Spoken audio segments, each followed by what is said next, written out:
borboreando por la vida, borboreando por el amor, borboreando por el arte, borboreando por pasión. Muy buenas. En el programa de hoy nos hemos venido hasta el barrio de Icovesa. Aquí hemos quedado en un bar pequeño de barrio, el Rincón de Vega, para encontrarnos con nuestro siguiente protagonista. Se trata de Manuel Valencia Lazo, chef gitano, uno de los precursores de la cocina de vanguardia tradicional. Él pues fue uno de los pioneros cuando muchos desconocían que es eso de una probeta, de esas escenificaciones. Él ya tenía esas inquietudes y no dudó ni un instante en formarse, desde la humildad, desde la paciencia, desde el cariño. Así llegó muy lejos y hoy hemos querido hablar con él para repasar su trayectoria vital y profesional. Ahora disfruta de la jubilación y de ser abuelo desde hace muy poquito. Hablamos con Manuel Valencia Lazo. Acompáñennos.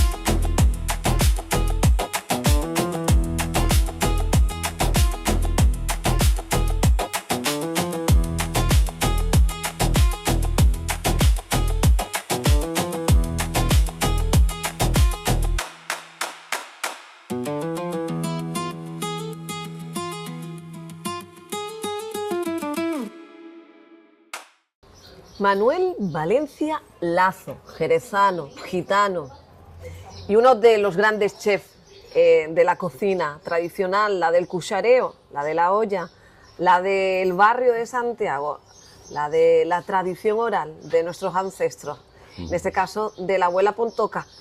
Manuel, ¿qué papel jugó en tu vocación tu abuela? Oh, eso lo fue todo. Mi abuela transmitía una nobleza y una sabiduría tremenda, y entonces hasta lo que hablaba era coherente, nunca distorsionaba y no sabía leer ni escribir, y tenía una fluidez en el lenguaje suyo que con tan poquitas palabras podía decir tantas cosas y explicar tantas cosas tan bien y tan apausadamente, y eso lo transmitía en lo que cocinaba. Entonces ya esto lo he dicho, ya no me gusta hablar mucho de mi abuela, la pobre, porque ya hay que dejarla que descanse en paz, pero transmitía no solamente cuando cocinaba, sino ella le daba importancia a la hora de comer, a todo, a la mesa, a la cristalería, a la vajilla. Era una persona exquisita,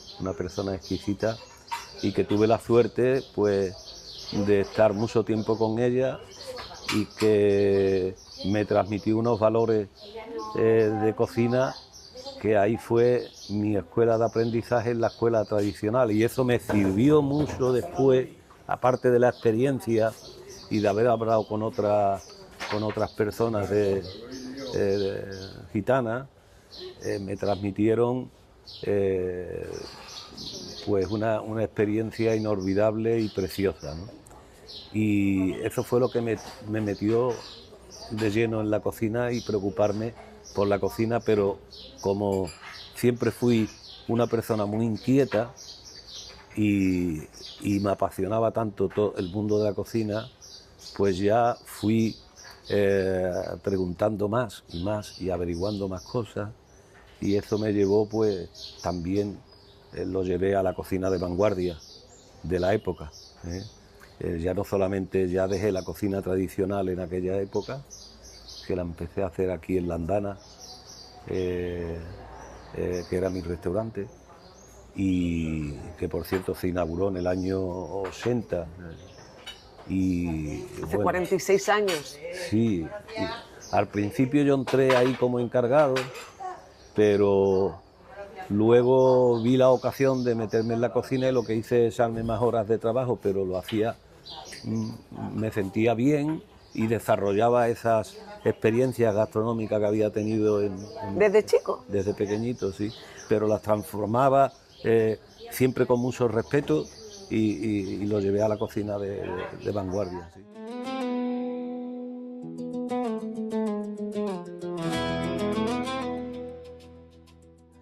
Manuela, has llegado a decir en alguna que otra entrevista que, bueno, la abuela era costumbre levantarse bien temprano y desde las 7 con la olla hasta las 3 de la tarde con esos ingredientes, dándole el cariño que merecía cada uno, con tu madre y tú atentamente anotando cada ingrediente, cada receta. ¿Conservas todas esas recetas apuntadas? Sí, la conservo.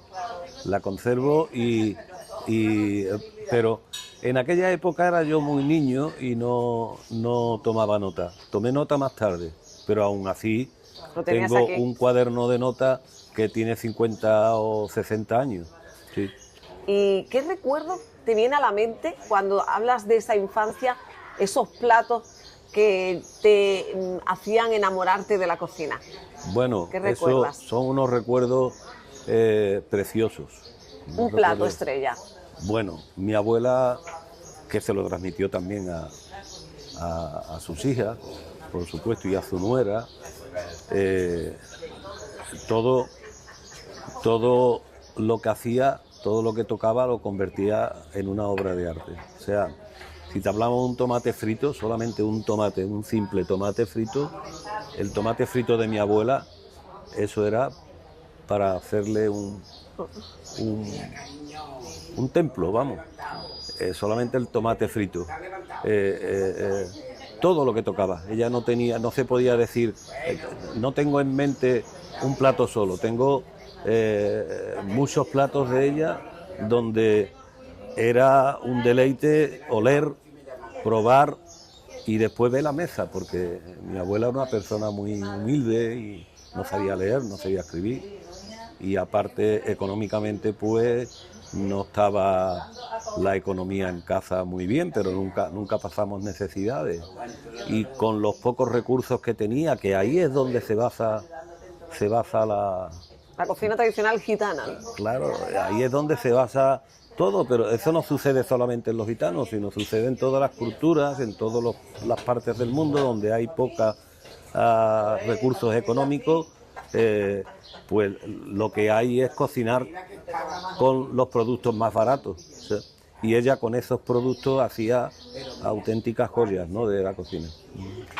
Si pudiera decirles hoy a su abuela, a su madre, de todo lo vivido, ¿no?, ¿qué les diría a ellas dos? Como mujeres empoderadas, hablará mucho del movimiento de las mujeres en el mundo, pero hay que decir que hay una serie de mujeres, y aquí en Jerez, que marcaron el camino a las que vinimos después. Sí, bueno, pues yo primero les daría un abrazo tremendo porque ya no están, algunas de ellas, otras sí, y a las que no están les daría un abrazo enorme, y a las que están, pues cada vez que las miro soy un fan de ellas tremendo. Y en realidad empezaron un movimiento en la cocina que antes no existía, y eso no significa que todas las mujeres gitanas cocinaran bien, ¿no? Las había unas que guisaban mejor, otras menos, unas que dominaban más un guiso que otro, pero había unas cuantas mujeres mayores, tanto mi abuela como en generaciones anteriores, que solamente eso estaba en manos de unas cuantas, que no se puede pretender que esto se generalice para que todas las mujeres, porque sean gitanas, ya van a convertir lo que hagan en una obra de arte.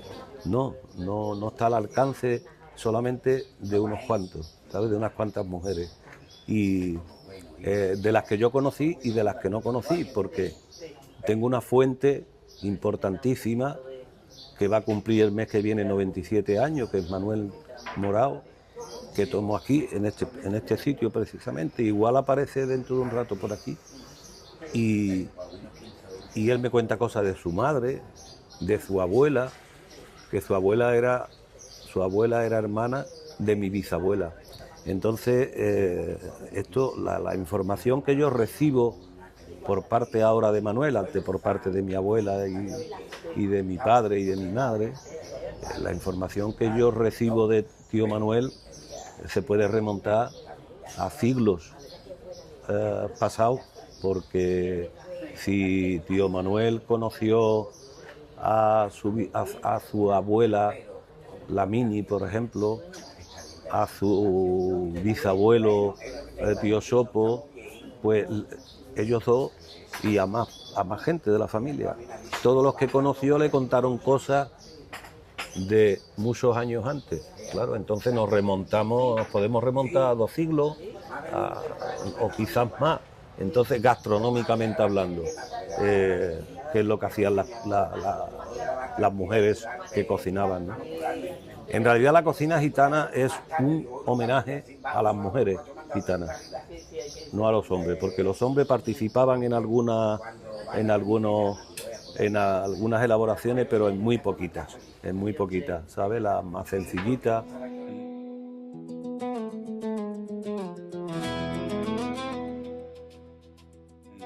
Estamos hablando de una época en donde la cocina estaba relegada a la mujer prácticamente, pero Manuel, permíteme que avancemos un poco en el tiempo y vemos a un Manuel Valencia con 12 años que decide dar el salto ya a lo profesional, a dedicarse a esto de la cocina. Sí, bueno, yo con 12 años no empecé a lo profesional, a los 12 años me fui a trabajar,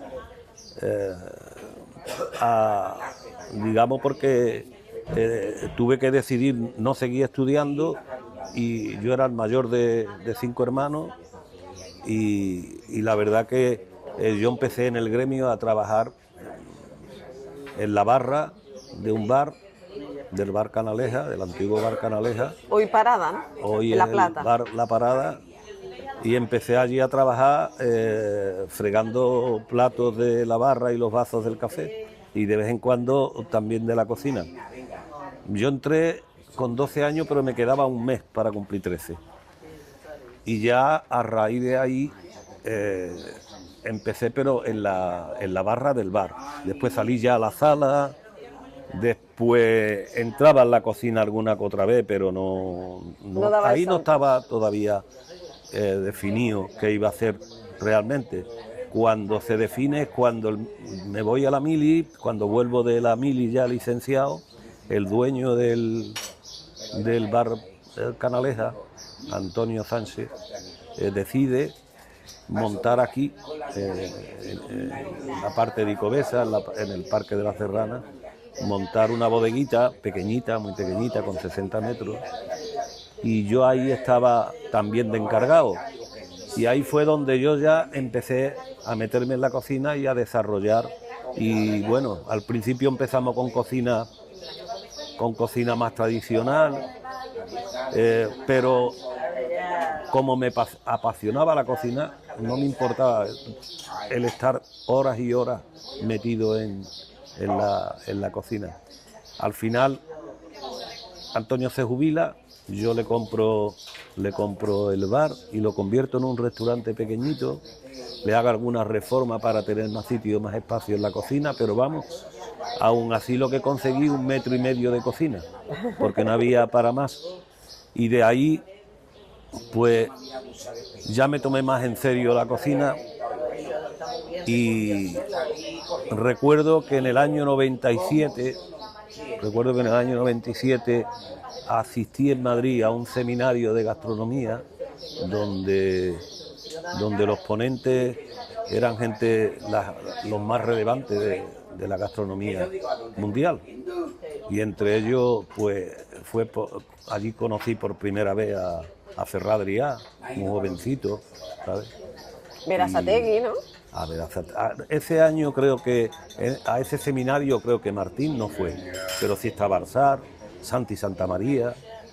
Lo mejorcito del país. Sí, estaba Cordon Bleu, la Escuela de Lyon, en fin, había unos pasteleros tanto nacionales como extranjeros.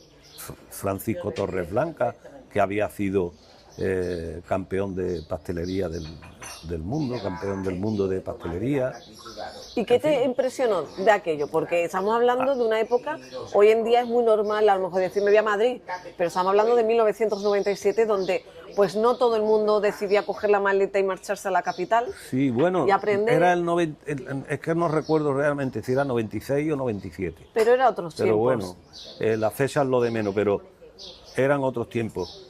La verdad que ahí descubrí un mundo, esos cuatro días o 3 días que duró el seminario, me replanteé un montón de cosas y la pasión me llevó a cambiar todo mi sistema con el que yo cocinaba antes.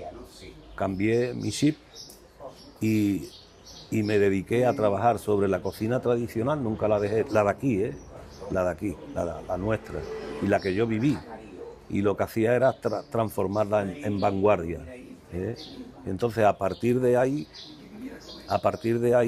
es cuando nace mi afición por la vanguardia, que en aquellos entonces, y mientras que tuve la cocina, mientras que tuve la andana, no ofrecíamos cocina gitana.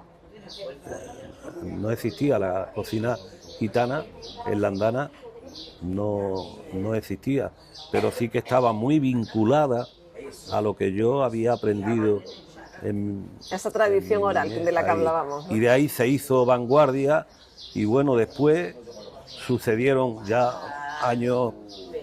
unos cuantos años o al año siguiente empecé a asistir porque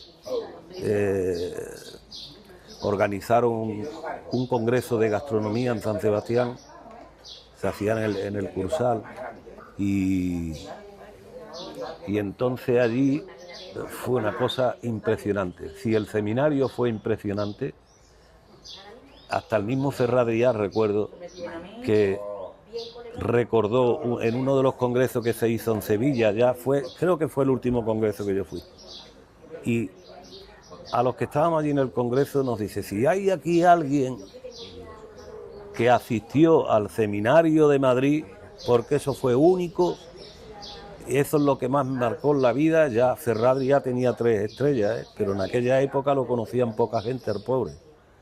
Y agraciadamente hoy se le reconoce todo lo que hizo, que no fue poco, ¿sabes?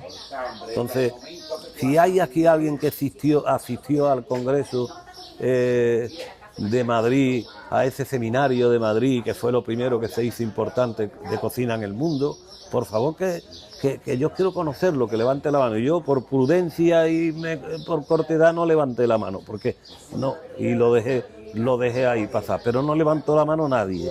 A lo mejor o le pasaría lo mismo que a mí, o a lo mejor es que no había nadie, porque ese congreso asistimos solamente unos cuantos que como no había redes sociales antes, pues nos enteramos muy poquito, ¿sabes? Y yo creo que no sería ni rentable el haber hecho ese seminario.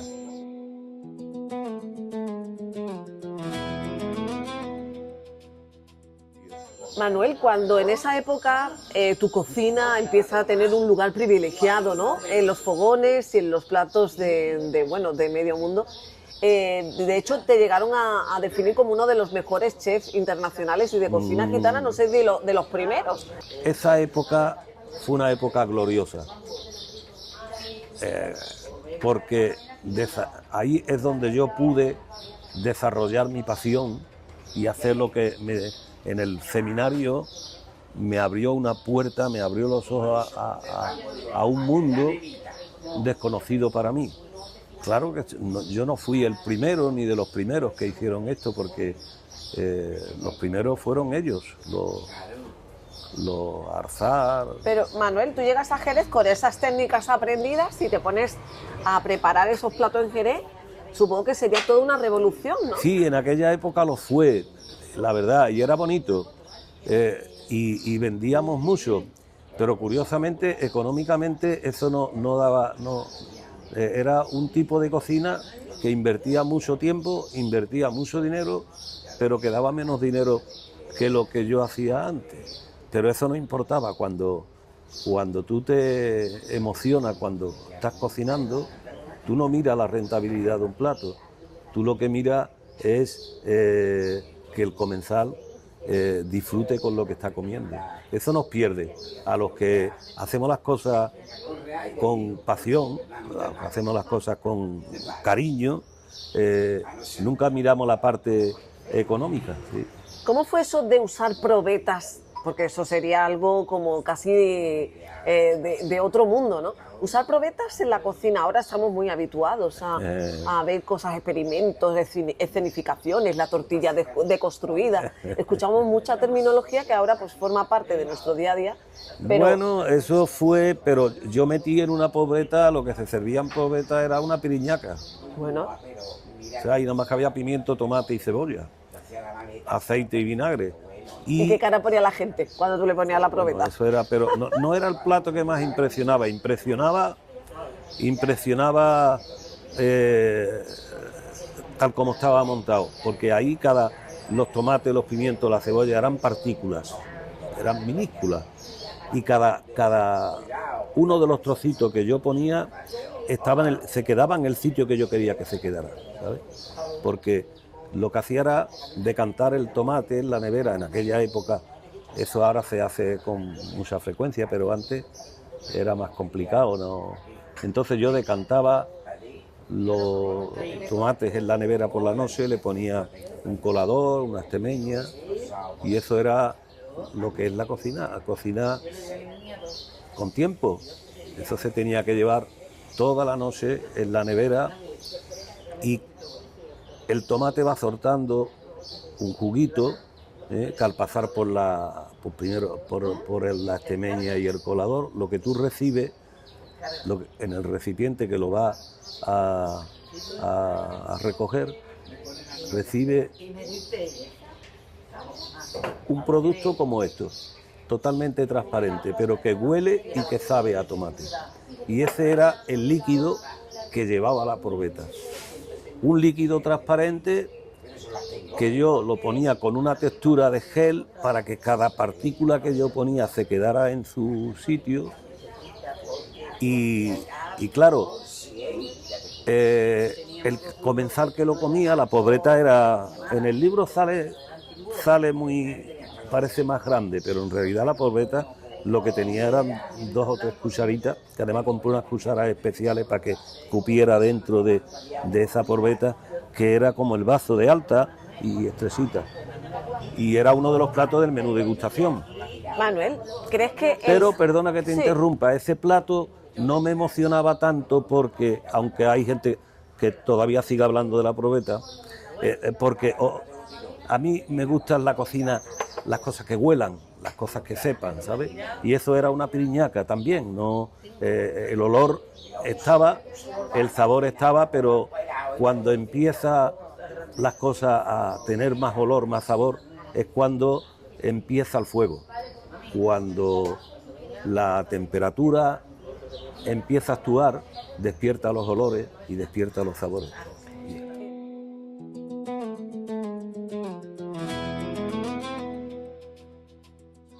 Y es digno de poner en valor y de llevar hasta la palestra pues personas como usted que han marcado, como decía, lo que hoy puede presumir Jerez, de contar con grandes chefs, una cocina impresionante, y en un año, Manuel, importante para la ciudad, porque como sabes, Jerez es capital gastronómica y usted tiene mucho que ver en todo ello, ¿no? Yo cada día me alegro más que le hayan dado ese título a Jerez, por supuesto, porque lo tiene más que merecido, y hoy más, porque Jerez ha vivido etapas, gastronómicamente hablando, muy buenas y algunas excelentes, pero hay que remontarse a años atrás.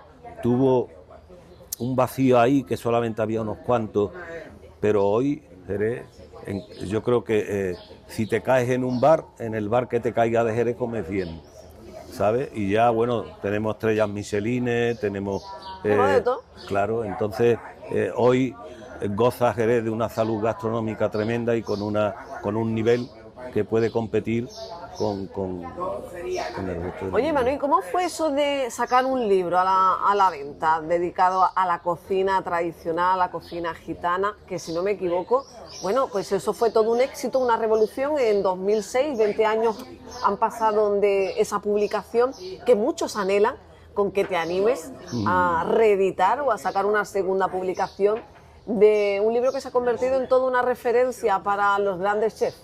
Y bueno, ahí Una Biblia, casi, ¿no? De la gastronomía. Ahí fue una vez que cerré la andana, porque yo vendí la andana y ya tenía más tiempo, entonces colaboraba con la escuela de hostelería de Jerez en algunas ocasiones, y una de las veces que me vi con Paco Romero en Sevilla, coincidimos en una reunión, y comiendo, él acababa de montar una editorial y me propuso escribir un libro de cocina gitana, y yo pues acepté y lo escribí, pero justo cuando ya la andana había cerrado, y la andana, como cosa curiosa, un bar tan pequeñito, lo que teníamos era 4 mesas o 5, y al final terminé dejando 4 mesas y 12 o 14 comensales. La puerta la cerrábamos cuando teníamos 14 comensales, que normalmente siempre estaba, me la hacían las reservas, y la puerta la cerrábamos porque ya no podíamos darle más, porque era un menú de degustación bastante largo. Entonces Paco me ofrece que hagamos con su editorial ese libro, y lo hago. Después él quería que yo escribiera más cosas, pero la verdad que no estaba motivado yo en ese momento. Después he tenido ofertas también de otras editoriales, pero yo es que no soy escritor, y escribir un libro de recetas a mí no me apetece. O sea, no me apetece. Si no cuento una historia y no digo lo que siento, lo que he vivido, y en el libro pues lo que hice es contar un poco todo esto que te estoy contando ahora, pues que todo fuera una pequeña historia de esos momentos vividos por mí y de los que me contaron, y enlazarlo con los platos tradicionales. Pero también los platos tradicionales tienen que ver con los platos de vanguardia que hay en el libro. Hablabas de que en esa época pues dabas de comer a muy pocos comensales, porque al final eso de que se habla de que es una experiencia gastronómica, tú ya lo probaste Sí. Hace tiempo. ¿Y qué tipo de clientela te entraba en la andana? ¿Cómo era ese comensal? Porque ahora hay mayor poder adquisitivo, se ha convertido el turismo gastronómico en una opción para muchas personas. Están más al alcance, ¿no?, de todos los bolsillos, pero imaginamos que era un perfil muy concreto, ¿no? Bueno, yo tenía de cliente a gente que no me comprendía, algunos, aunque seguían siendo amigos míos y siguieron siendo clientes, otros no. Y en aquella época pues me costó mucho trabajo que me comprendieran, ¿no? Unos me tachaban de loco, otro de... ¿Pero por qué? Sí, porque estaba eso de la probeta, por ejemplo, o hacer zarza de garum, o hacer una ensalada de lechuga licuada y apio licuado con morrillo de atún. Entonces convertí una ensalada de lechuga en unos pequeños cilindros donde se veía la lechuga con el verde esmeralda, el agua, que el aceite al emulsionarlo se volvía blanco, y abajo la parte residual del agua que le quedaba era transparente. ¿Eso luego te lo han copiado, Manuel? Eso, lo que sí están licuando lechuga, porque antes no licuaba ningún cocinero del mundo lechuga. Pero eso sí, incluso tuve la experiencia y la oportunidad de regalarle una de las bandejas que yo, donde sacaba los cilindros, se lo regalé a un cocinero muy relevante a nivel mundial, y creo que no lo ha sacado nunca. Creo que no lo ha sacado. Eso no se ha vuelto a poner, a lo mejor porque ha pasado de moda, o a lo mejor porque no han dado con la técnica, ¿sabes? No lo sé. Pero empecé a hacer cosas de esas, y claro, yo decía que era un morrillo de atún, por ejemplo, con una guarnición de lechuga. Yo no decía que era una gelatinización. Claro, cuando el cliente veía que se le ponía un morrillo de atún y que eso no se vendía, lo que yo vendía era el morrillo, pero veía la ensalada de lechuga, claro, empezaban a sacarle fotos, pero es que después estaba buena porque al contacto con el calor de la boca desaparecía, explotaba el sabor a una ensalada de lechuga, ¿sabes? Y el tomate, que también estaba licuado y aliñado, pues explotaba. Entonces era una sensación. Y comprábamos atún de almadraba, comprábamos morrillo de almadraba, que entonces se podía comprar, y el morrillo, en vez de ser plato principal, pasaba como si fuera lo segundo del plato, ¿no? Y le daban más importancia a la ensalada de lechuga. Y los clientes que tenía, curiosamente, eran casi todos extranjeros. ¿Sí? Y además, yo me asomaba algunas veces a la puerta o por la ventana de la cocina y veía coches con chofer, coches de alta gama con chofer. Y en una barriada tan humilde como Jicobeza, pues ve una limusina de Mercedes. Recuerdo ¿y más famosos por aquí, Manuel? Sí, que iban. Y recuerdo que a los choferes le daba yo una cervecita por la ventana de la cocina, toma, y los invitaba a una cervecita, a una copita, porque no podían beber porque estaban trabajando. Tengo momentos de recuerdo de esa época muy bonitos. Me reservaban, por ejemplo, recuerdo una reserva desde Londres. Manuel, que vamos para allá, que ya venían en su avión particular, que vamos para allá, que guardan una mesita, que a las 2:30 de la tarde estamos allí, pero todavía estamos en Londres. Y esa era y después con el tiempo, bueno, pues la gente de Jerez también entraba, claro, y gente de Cádiz, de Sevilla, de Madrid, gente del País Vasco. Ahí se come bien. Vinieron, yo creo que casi todos los críticos gastronómicos que había en España en esa época vinieron y me visitaron, menos José Carlos Capel, que me mandó un recado como diciendo que cada vez que venía lo encontraba cerrado y por eso no vino. Pero los más relevantes, los críticos más relevantes, no solamente españoles, sino del mundo, vinieron a comer a la Andana Pequeña.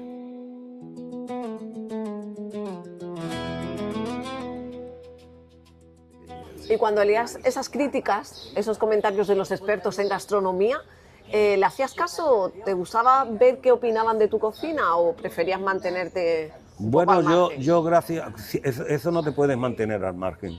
Cuando viene un crítico no te puedes mantener al margen. Y además muchas veces le estás dando de comer y si no conoces al crítico, pues no sabes que el que está comiendo es un crítico. Igual ni te lo dice, porque yo recuerdo en una revista que creo que se llama Sibarita, pues el crítico que vino, o los críticos que vinieron a comer, yo no le pongo cara, no estuvieron comiendo y después vi la publicación en Sibarita y era una publicación preciosa. Tuve la suerte de que nunca me hicieron una mala crítica.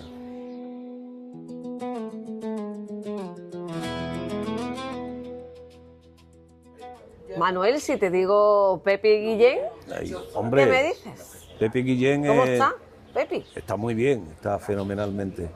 Y Pepi ha sido mi mano derecha en la cocina. Ella se dedicaba a los platos fríos, a hacer las ensaladas, entrantes, ¿no? Los entrantes, los postres, aunque lo repartíamos un poco entre los dos el tema de los postres, ¿no? Pero ella se dedicaba más a los fríos.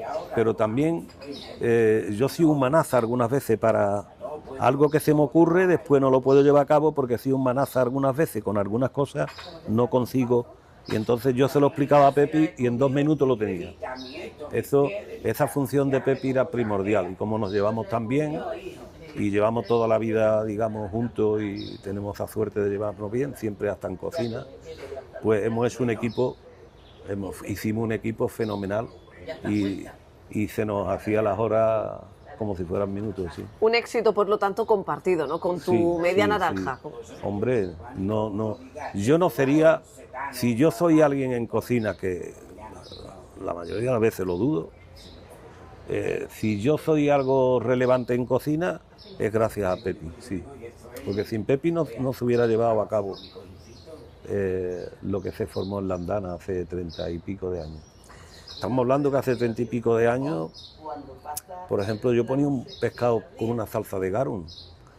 Y en aquella época el garum estaba un poco olvidado, o casi no se hablaba del garum.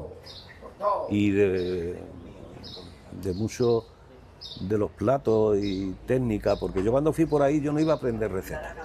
Cuando yo comí en un restaurante de 3 estrellas Michelin, o de 2 o de 1, o a lo mejor no tenía estrellas, yo no iba a aprender o a copiar. Yo iba a mirarme cómo estábamos nosotros de nivel, si íbamos por el buen camino o no. Y por eso íbamos a comer a los restaurantes buenos, porque era para mí un calibrador de medir el nivel que teníamos en la Andana. Y me llevaba sorpresas gratas muchas veces, sí. Y luego has seguido, Manuel, visitando otros restaurantes para ver qué es lo que hacen los compañeros y las compañeras del gremio. ¿Te gusta ir a probar lo que se hace? Bueno, ahora menos. Mira, ahí viene tío Manuel. Ahora menos. No, y nunca fui partidario de estar yendo a los restaurantes conocidos, ¿no? ¿No? Porque no me gustaba el que yo entrara y conociera al cocinero, al dueño. Eso nunca me gustó. Entonces prefería ir a comer a los sitios que no me conocieran, aunque sí que iba a un par de sitios que me conocían porque me sentía muy bien.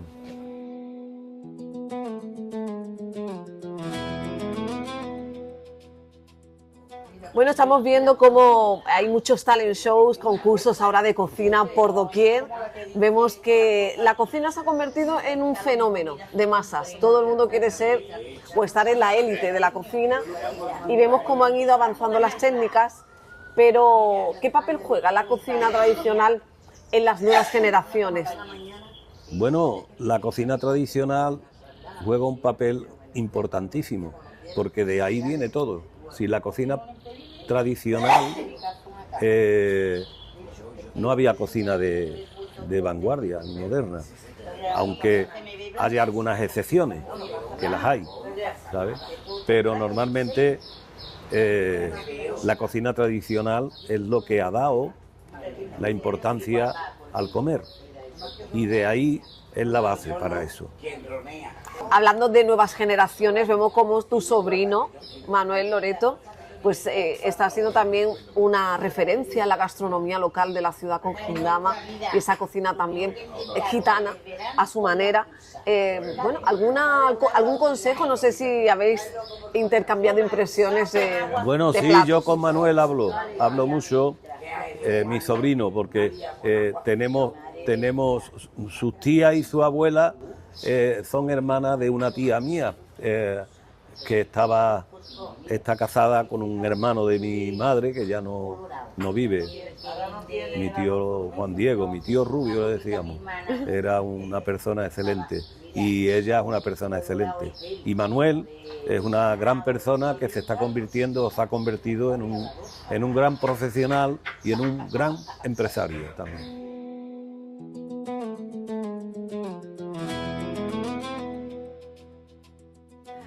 Te vimos hace poco, bueno, presentando propuestas innovadoras, como esa croqueta para celíacos. Fue una oportunidad que nos brindó la Asociación de Santiago Unidos, con Paco Lobatón al frente, y ahí te vimos dar el paso al frente y dar una propuesta muy singular, ¿no, Manuel? Que bueno, que para alegría del público vimos a un Manuel todavía pues indagando y pensando en nuevas propuestas. Pues ese es el Manuel de siempre. Yo, aunque esté jubilado, mi mente siempre está en la cocina y no puedo hacer nada para impedirlo porque eso es lo que he sido siempre, y la mente sigue siendo igual de joven. Físicamente ya no, pero la mente sigue siendo joven, y esa inquietud que yo siempre he tenido la sigo teniendo. Por lo tanto, no es solamente la croqueta, hay más platos que sigo sacando. Lo que pasa es que no lo he presentado públicamente, pero sigo haciendo cosas y sigo ahí en mi casa me entretengo y siempre estoy haciendo algo que diferente, ¿no? El día de la croqueta sí que lo vi oportuno presentarla ahí porque fue en el barrio Santiago, en mi barrio, y estábamos recordando a esos domingos en el barrio de Santiago, en la calle Nueva, en la calle Canterería, los domingos que todas las gitanas cocinaban puchero, pues quise... los domingos se cocinaba puchero, ¿sí? Y todas las casas olían a puchero. Y entonces, por eso hice una croqueta de puchero y como innovador lo puse que no llevara huevo, ¿no? Pero porque cambiamos el pan rallado por un crujiente de garbanzo y de arroz que también lo lleva el puchero, ¿eh? Entonces vi ese momento de presentarlo en mi barrio, pero no me gusta presentar nada de lo innovador públicamente, porque ya eso se queda como mi hobby. Ahora mismo la cocina es mi hobby. Es un hobby, ¿no? Es un hobby, ya no es una cosa profesional.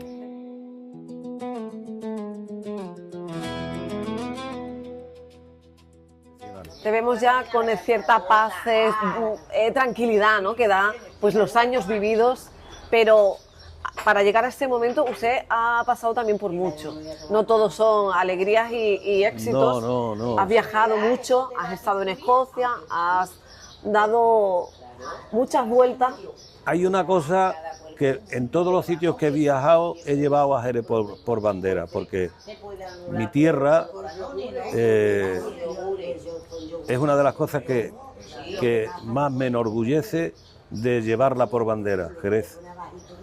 Y porque en Jerez hay un compendio entre los gitanos y los no gitanos, y aquí vivimos de una forma súper agradable y emocionante. Y entonces cuando yo he estado fuera, siempre he estado acordándome de los platos que son los tradicionales de aquí y convertirlos en otros sitios. ¿Es verdad que se aprende más de los errores que de los aciertos? Por supuesto. Lo digo por la adversidad y por, digamos, mala suerte, no sé cómo definirlo, esa crisis económica que te llegó de golpe en un momento donde la cocina no estaba tan de moda, donde nuestro país atravesó una crisis bestial que tocó todos los estamentos. Mala suerte, ¿de qué aprendiste de todo eso? Bueno, eso, lo que yo destaco no es lo que aprendí, lo que yo destaco es lo que sufrí, pero me sirvió también para aprender. Lo pasé mal, lo pasé muy mal, porque fue un proyecto ambicioso donde era un complejo de hostelería, era un proyecto donde iban varias cosas relacionadas con la gastronomía y no solamente era restauración, sino tenía un proyecto bastante emotivo y con un concepto, ¿no? En definitiva. Sí, porque es que no solamente iba un restaurante, iban dos. Iba un restaurante con cocina más tradicional. Después en el proyecto había un restaurante de cocina ya más sofisticada o más vanguardista. También teníamos un salón de eventos, pero íbamos a hacer catering y también teníamos pensado no ser una escuela, pero sí dar cursos especializados para profesionales sobre cocina, sobre la sala, sobre los vinos. Y había un proyecto ahí muy bonito porque era bastante grande y no lo podíamos permitir, sí, pero bueno, el destino quiso que eso no siguiera adelante y ya está. Lo pasé una época mal, me llevé 6 meses en mi casa sin salir, pero a los 6 meses pegué un salto del sofá donde estaba ahí medio arringado y hasta hoy no he parado. Y es que no queda otra, porque en tiempos difíciles uno tiene que siempre resurgir, si no, sacar adelante. Claro, la cabeza, ¿no? hombre, el cuerpo necesita, cuando te pasa una cosa de esa, físicamente necesita parar la mente, no pensar en nada porque está continuamente acordándote de eso y eso se llama depresión. Y si entra en una depresión, pues estás muerto. Entonces, cuando me di cuenta de que aletargado no se hace nada, pues pegué el salto y empecé y no he parado. Siempre trabajando fuera, porque trabajé aquí en Jerez, pero me di cuenta que no. Trabajé poco tiempo en Jerez, me di cuenta que me tenía que ir fuera porque Jerez me traía en esos momentos unos recuerdos un poco negativos y yo por ahí estaba más liberado de mente, pero nunca dejé de hacer nuestras cosas, ¿sabes?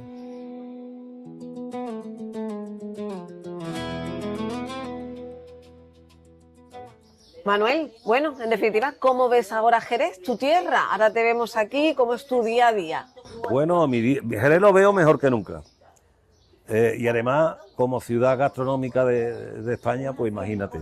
Y el día a día mío es muy tranquilo, ya con menos estrés y bueno, la vida de un jubilado, pero inquieto. Inquieto por la cocina, sigo con la inquietud de la cocina. Y con ese proyecto de libro del Consejo Regulador que también, bueno, pues es otra sí, cosita, ¿no? que es este, el libro del Consejo Regulador que se presentará dentro de poco. Y Jerez aquí en la mesa. Jerez en la mesa, retrato gastronómico de una ciudad y sus vinos. Es un libro precioso, emocionante, donde recoge recetas de jerezanas y por supuesto no solamente habla de nuestros vinos, sino que los marida con nuestra cocina. Y hace poco estuve en una cata maridaje en el Consejo y me sorprendió mucho que viene aquí en el libro porque el que lo hace es Pepe Ferrer y lo hace con una experiencia tremenda y con una sabiduría fenomenal. Y la verdad que es un libro que está muy trabajado y donde yo lo que hago es una colaboración. El libro, habemos 7 colaboradores y el resto son recetas, fotografías preciosas. ¿Cómo te gustaría que te recordaran en un futuro? Cuando dijeran Manuel Valencia, chef, Bueno, a mí no me gusta que me recuerden. ¿No? Yo en el futuro es que yo me siento que yo no soy nada. O sea, no tienen por qué recordarme nadie. O sea, yo es una colaboración que la hacía sin ruido. Para mí que no estaba haciendo ruido. Yo no intentaba hacer ruido, yo intentaba pasármelo bien cocinando, pero a la vez era una forma de sobrevivir, ¿no? Porque mi casa había que llevarla para adelante. Y al tiempo me llevé la sorpresa que por lo visto sí estaba haciendo ruido. Pero a mí la verdad que no soy una persona que me guste ir a que me hagan un homenaje, a que hagan no sé qué, porque no me siento relevante para eso, ¿sabes? Pero bueno. Manuel Valencia, un placer Bueno, haber echado este rato de conversación placer contigo. para mí estar con vosotros. Y bueno, que nos sigas sorprendiendo, Bueno. que ese espíritu inquieto siga ahí, pues, iluminando los fogones de muchas casas de Jerez. Gracias, Manuel. Muchísimas gracias a ustedes.